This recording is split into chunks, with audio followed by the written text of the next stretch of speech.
Hey guys, it's Jeff, and this is Do What You Love with Jeff Kirkshin. Every week I break down with an incredible guest, somebody who is just as passionate as I am about what they're most passionate about. Thank you for everybody for subscribing on Apple Podcasts, on Spotify, on YouTube, wherever you're watching or listening. It means a whole lot to us, and by us, I mean it's me. It's a one-man podcast show. I do all of the work here, so any ratings and everything you do really, truly helps me out a lot with the podcast. So this week, I'm so excited to have our guest on, and she's a friend of mine, and when I asked her to be a part of the podcast, I said, hey, I'm really excited. It's called Do What You Love. I really want you to be a part of it. She's like, sure, of course, but like, what are we going to talk about?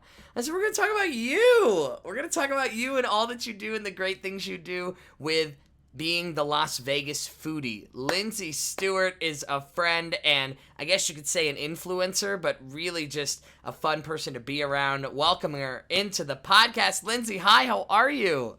Thanks, Jeff. What an intro. I'm doing well. How are you? I'm so excited to get chatting with you because for me, I am a huge fan of your content. Over 300,000 followers on Instagram. Am I correct in that?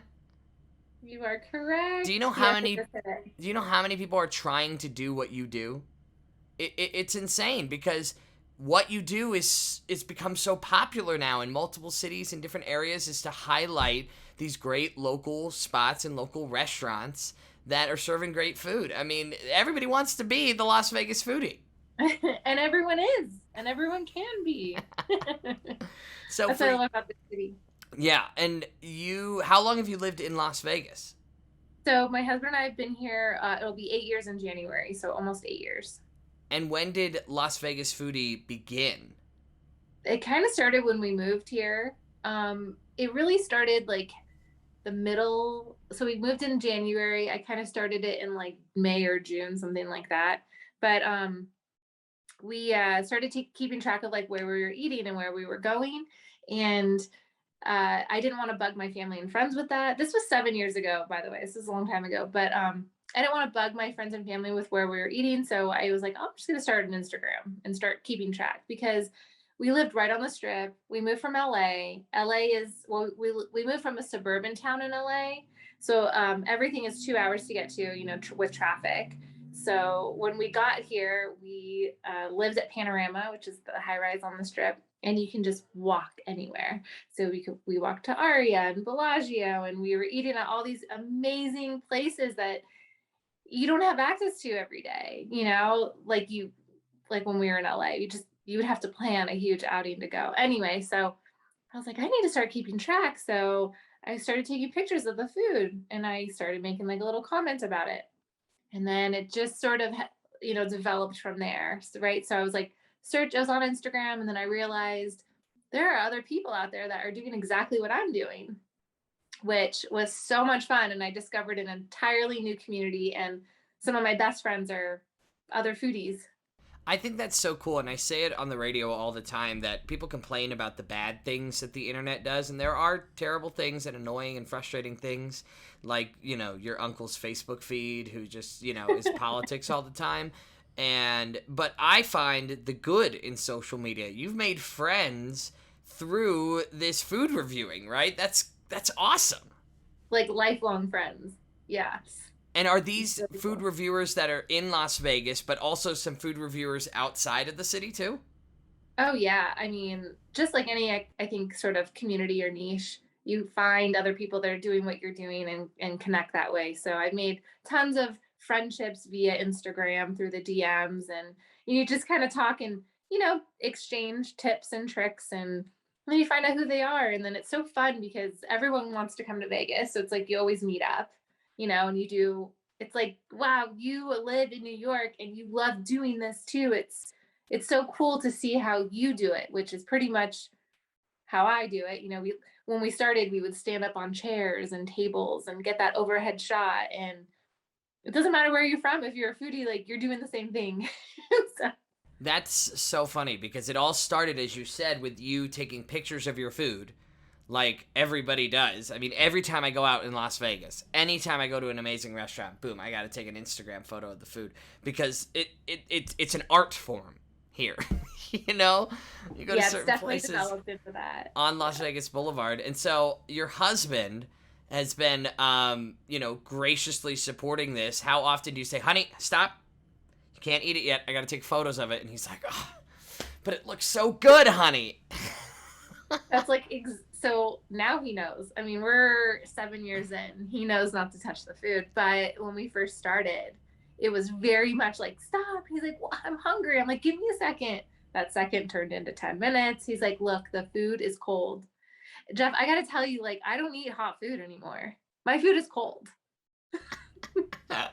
Because you got to take the photos, you got to get the video, you got to get the stuff for TikTok, you got to be able to get all of the content for us to consume. That's right. And by the time I get to it, it's cold. So I'm either taking a bite of cold food, I'm eating cold food, or I'm taking it home as leftovers. I just brought home two things of tacos that are in the fridge right now. Well, I gave it to the babysitter. She's gonna try it, hopefully eat it. Otherwise, I'm eating it for dinner, which is fine. But that's greatest job ever. Did I just hear your babysitter gets paid partially in tacos? That is probably the best mom in the world right there. I have a lot I want to get to, but I just want to get this question right off the bat. And I know I might put you on the spot, but what is one restaurant that nobody knows about in Vegas, or is it really good kept secret? Because we all know the big ones, the big steakhouses, they're incredible, and people are going to go to them because of the name recognition. But is there one, Lindsay, that you're like, I wish these people had more recognition, whether it's family owned or their food is just incredible? Is there something you recommend? So, I just went to this really sweet, quaint restaurant today called La Barbacoa, and it's right by Philly Freeze Me and where the old Bagel Mania used to be. She they moved places, and I thought the food was really good. That's what I brought home, but it's my first time there, so that was a cute spot. La Barbacoa, really good. I plan to go back, and it's funny because I just said that to her today. I'm like, I wish more people knew about you. So that's another reason why I like doing this, right? Because it's like bringing that spotlight to these small businesses. And another one that comes to mind is La Vicinidad. It's a Mexican restaurant again. La Vicinidad. I can't say that. She had a stand at the Broad Acres Market for years, and then she was finally able to open up her own restaurant. And it's so cute, and the food is so good. They make everything from scratch. So that's one. There's so many more though. There's Shoku Ramen, which is in Chinatown, Partage, China Mama. Big B's Barbecue, Jesse Ray's Barbecue. There's just so many. It's so incredible that you're just able to rattle those off just like that, because there are so many. And honestly, I've heard about maybe less than half of those, and I've lived here for about 4 years. And so now I was writing them down. So now I've got a list of places I got to take my fiance Emily that we can check out. I'll DM you a whole list. If you tell me what kind of food you like, yes. Well, you hit the nail on the head with Spanish food and Mexican food. My fiance is half Mexican, and so I feel like it's every night of the week we are somehow. I could eat tacos for the rest of my life. Me too. That's funny. I think so. Or burritos. You could do a breakfast taco. You could do anything into a taco. So I appreciate definitely the Mexican recommendations you made. There's also jamon, which I haven't been to, and it's supposed to be like Spanish tapas. Just so you know, it's like on the top of my list. And EDO tapas is phenomenal. He used to work at Bazaar Meat. Anyway. Well, I could keep going. I know you could, and I want to get more into that, and I have a lot more questions for our local Las Vegas listeners. The best thing about hosting a podcast in Las Vegas is, obviously we're talking Vegas, right? But it's such a nationally recognized city where people come here and they want to know the spots to go to. It's not like we're talking about some small town in Texas here that no one's going to go visit. It's Vegas. It's the entertainment capital of the world, but the food is to die for. So for you, everything, I don't want to say everything changed, but TikTok, right? TikTok comes about and you join the movement like I did and become clinically obsessed, are you? Or is it just me? No, I'm so obsessed. It's so much fun. So before we get into your content creation on TikTok, now I want to make sure everybody follows you at the Las Vegas Foodie. Thank you. So check that out. Let's get her to 400,000. 400,000. 500. Oh, we got 500's the next big goal? Yeah. Are you going to do the balloons in the background with the 500K?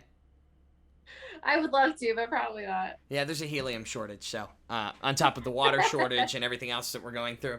But for you, what shows up on your, besides food? I'm sure you get so much food on your For You page on TikTok because that's kind of what you're channeling and what you're doing. But are you into a different side of TikTok that you love to see on your For You page, whether it's, I don't know, true crime related stuff or baby related stuff or anything like that?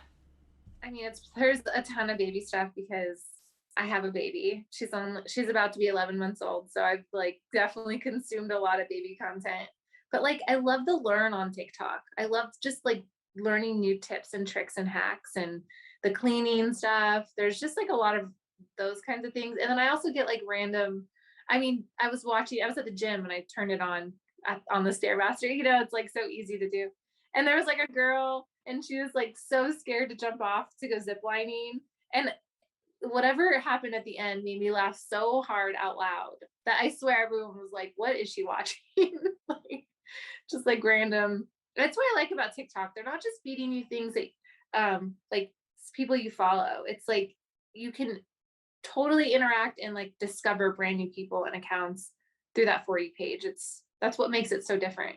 Yeah, I totally agree. I mean, I find myself on DIY TikTok a lot. I love the tips and tricks. I mean, I tried to clean our garbage disposal the other day with like baking soda, vinegar, ice, like all the stuff they do, and I do it all the time. I tried like the hack. I'll do it immediately.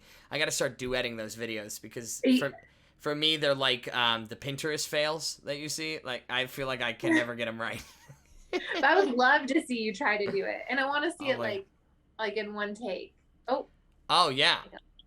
For sure, I'll definitely give it a shot, and I'm gonna need to take the first take, which is it's gonna be hilarious because I'm not that skilled at these things. So that's cool, and so I see that now you're not only TikTok comes out, and you yourself, a big Instagram person, are now like, okay, here we go, another app I gotta start posting to. So did you find yourself like kind of taken off on TikTok pretty quickly? Because Vegas Talk was like a thing. It like lit up for a little while there. I know it did. I hope it's still a thing because I've like met or not met but discovered some people out here who just started only on TikTok that are killing it. Like there's that mail lady. Did you see that mail lady? She lives here. Does She she goes really? she goes to like a place in North Las Vegas and picks up all those Amazon mail packages for $1. Oh yes, the one who like opens it like $1 the crates or whatever of packages that were unclaimed, and then she does the unboxings. Yeah. Yes. So she lives here. That's here in Vegas. I want to go get some just to try. I know. Well, I was going to do that. Amy, my co-host, and I were going to do that as a bit on the radio. And we realized, I don't know where she's getting these packages, but I found one for like $50, one for $100. Like all these businesses, like it's now turning into a thing that people want to do. So someone's making some money off of it now too. Oh yeah. I mean, you make money on TikTok with views and the creator fund. So that's something new too. Instagram never had that. Now they do, but Yeah, they're definitely trying to play catch up. So for you, how do you like the TikTok versus Reels, Instagram Reels debate? Because Instagram is playing catch up with TikTok. Now, I think Instagram's still number one just because of the platform that they have for themselves. But, they're really trying to kick TikTok to the side. Do you have a side on Instagram Instagram Reels versus TikTok? yeah. So I mean, I prefer TikTok and I think honestly, the sole reason is because you can get discovered by random people. Like they make it so available. And whereas Instagram, I felt like keeps it very enclosed and like you really have to be searching. It almost seems like it's like an opt-in to kind of a service like Snapchat, before you couldn't really get discovered. Now they have that whole Snapchat discover. But like in the beginning, you had to know someone's name or code to actually follow them. You couldn't just discover a new person. And that's how I feel with Instagram. It's hard to discover, they have the explore feed and everything, but honestly, how often do you find yourself on that? I'm not sure if you're on it as much as other people, or I don't know. I rarely am. I'm on it if I accidentally hit it. I'm just gonna be real with you. Or if I'm Or going you're to searching. if I'm going to search for somebody, right? So I'll search for somebody and I'll see below, and I'm like, wow, is that really stuff I look at? And I'm I like, know, I do the same thing. Is that the stuff I like? What the heck? I'll feel really bad too because I have a couple of friends who are, work here in Las Vegas, maybe do pool parties or whatever, so they're posting Las Vegas model and whatever, like stuff like that. And like, I'm here to support them. I'm here to support their brands, whatever. They're friends of mine. And so then my feed will come up. It's like 30 women in bikinis, and I'm like, it's not really a good look for my Explore page. You're like, I'm just supporting. I mean, that's Vegas. I have all that too. So Right. Oh, of course. they have all the Vegas stuff. Of course, we're on with Lindsay Stewart, the Las Vegas Foodie. I'm a huge fan of her Instagram. She's a friend of mine as well, a country music fan, and listens to our radio show. So thank you for that support, I have to add. Oh, I love it. I love listening to the I Love You Man. Oh, I appreciate that. That means a lot. I got a couple I love you mans at Gillies last night. So You did? I bet people walk by and say it all the time. Oh, it's my calling card now. I need to get I t-shirts love made. that. So TikTok becomes a big thing. You start to blow up everything, and then you have a baby. You have a baby, 11-month-old, the cutest. Oh my gosh, I'm just so happy for you. But how do you continue doing all of this work and all of this influencing, for lack of a better word? And I know it's a lot of work. Anybody who said, because I went viral for like literally 4 minutes on TikTok, and it was great. But it was a lot of pressure and a lot of work. And you're cranking out videos that are constantly getting hundreds of thousands of views, sometimes upwards of 1 million, and you've got a baby on your arm. How are you balancing these two things? Oh, thank you. Well, in the beginning, actually, it was pretty difficult because I had the baby October 2020. So it was just like lockdown, and we headed into winter, which was like, even worse. And I was just so nervous about what was going to happen with the baby, right? That it made it really hard for me to go out. And so I had to like try to figure out how to keep this thing going and not lack in the content creation. So that was a bit of a challenge for a while. So yes, things definitely slowed down, plus lack of sleep, plus, adjusting to mom life. But I think after a little while, you just kind of get back into the groove. And I started finding, my feet again. And obviously having help, we have a nanny who's amazing, who is leaving us to go back to school, but I have her like 4 days a week for like 4 hours a day. And then my husband's help, obviously. And then I have other creator content friends who have really been a huge blessing, who were delivering us food and meals, who were helping me get content. Like it's, when they say it takes a village, like that's what it means. It's everyone. I never understood that until I had a baby of my own. So I could not get back into it without all of those people.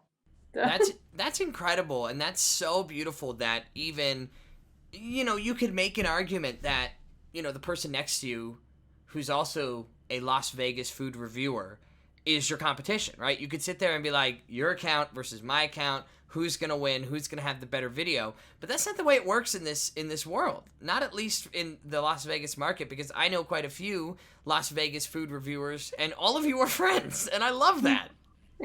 We have such a close knit, and maybe it's Vegas in general, because I don't know, because I talk to other people in other cities, other foodies, and they don't have that.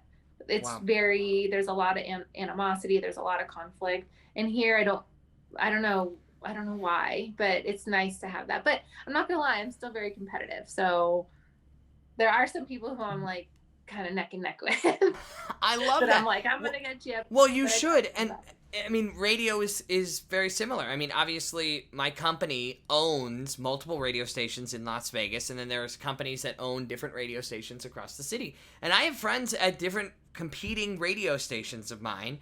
And yeah, do I want to beat them? Absolutely, because I want to keep my job. Do I want them to lose their job? Absolutely not. That's not the way I look at it, but I want to be the best morning show in Las Vegas. But we see each other out at events. We see each other out at, hosting gigs, trading off, whatever it might be. And to be rude or be difficult, you never know, because tomorrow I could be working with them. Or I could lose my job, and that person is like, well, I don't want to hire him. He's a jerk. And I would lose out on another opportunity. There's no reason to treat people like that. No reason at all. What goes around comes around. And I like can't tell you how many times I've met people and that have helped me later. You just never know.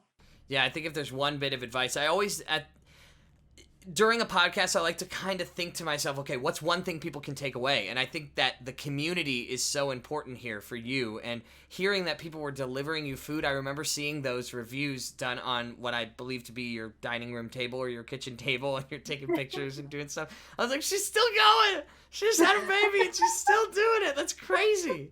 And, and then I started to notice that you were more present on the account, your face, and it was the Las Vegas Foodie, of course, but we even talked before the interview, before the podcast, was that you barely, or if ever, showed yourself at the beginning, and now we're seeing a lot more Lindsay. Yeah, I think that was probably a big regret of mine also. It's really nerve-wracking to get in front of the camera and talk if you're not used to it.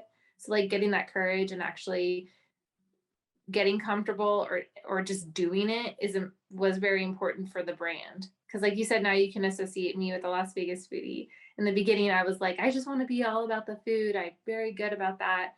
And I've created so many friendships and relationships by being on there that people DM me like, I'm going through this. I know what you're going through. And I've just created like friendships with random people, based off of me, I guess. So I think that's so important. And when you do have a life-changing event like having a baby, you can come forth and be like, hey guys, I'm gonna like be chilling this week because I just had a freaking baby and I need some time on my own. Right? This month, this year, whatever it is. So you're coming up on 1 year of momhood, and obviously you've got Las Vegas Foodie. You're also a wife, but you're a mom. That's like the number one job. And I've always said that one thing for me is that I've always known I wanted to be was a dad. Like one day when that comes down, like I grew up with the greatest dad on earth, a hero to look up to, a grandfather that I grew up next door to, his dad. So, and I'm named after my grandfather. So being a dad is something that's so important to me. And when I do get a guest that's either a new parent or, really just a parent, I always like to ask them, is there parenting advice for the first 11 months. My sister has how old is he? 7 months old now. He's my nephew and godson. And is there any advice you want to offer some potential new moms that might be listening to the podcast that are getting ready to have their first? Oh, that's such a good question. I think first and foremost is give yourself grace. Give yourself grace with just getting yourself together, let alone the baby, and feeling good. Because for me, that didn't happen right away. I mean, all those great feelings of having the child were there, but I felt like the lack of working was like a problem just because I'm so competitive that I needed something more than being a mom. But I realized that not going to happen overnight. And it took 6 months for you to get back into feeling good again. Like it's such a small period of time. So give yourself grace. That's the first one. And the second one, which I found out later, which is doesn't sound like as good and charming, I guess, but when you have a baby, and I can't imagine doing this by myself, but you need your husband. But we didn't know what to expect. We just decided that we would have each other to like lean on and figure out our schedule, right? But there was some strange expectation that we just never really talked about. And it was just that I would be with the baby, right? And he would work. So having no expectation, I would reconnect and talk to your partner about the responsibilities as time goes on. Because the first few months is so overwhelming that I wish that we had talked about it sooner. It took me like 6 months before I was like, wait, I need to go to work too, so I know this doesn't sound as good, or it's not as nice, but I talk about it with other moms and they've had this same conversation. I don't think it's talked about enough, but like the expectation, there shouldn't be one, but you should have those conversations along the way. I think that's so beautifully put, because I saw with my sister and my brother-in-law, my poor brother-in-law, the one thing he said to me is, Jeff, there's a lot of things you just can't do for the baby at the beginning as the man. Like, you know, I can get up when the baby's 11 months old and is crying. Yeah, I can get up and take it, but when they're 2 months old and they have to eat, and the only way they're eating is from mom right now, and that's it, like, you know, he felt like helpless. I mean, you just gave birth to the baby, and now you're the only one who can provide it sustenance to live. I mean, he said it was heartbreaking because he just couldn't help. And my sister runs her own business, and for her to have to juggle both, I mean, it's crazy. So I love that advice because it really does allow you and your partner to put things into perspective when the baby does arrive, or as ever changing, because every day is different. You know, every day the baby is like a new world to them, and something new is happening. So that's great advice. I love that. I hope that helped. I think you're right, though. The first 3 months are definitely the most challenging because it's so new. Yeah. Well, Lindsay Stewart, thank you so much for joining Do What You Love. I really, really appreciate it. You got to make sure to give her a follow at the Las Vegas Foodie. She's got some great content. I mean, really, I don't think I've ever said this word on the show before, but food porn, for sure. Because sometimes I watch, I'm like, oh my gosh, and I want to get in the car immediately. It's like the best commercial you've ever seen is at the Las Vegas Foodie. So, Lindsay, thank you so much for joining the podcast. I really appreciate you, and maybe we'll have you back on after you hit 500K. Oh, hopefully that's like soon. Thanks, Jeff. Really appreciate you having me on. You're so It's so sweet. nice catching up. Lindsay Stewart, everybody, thank you.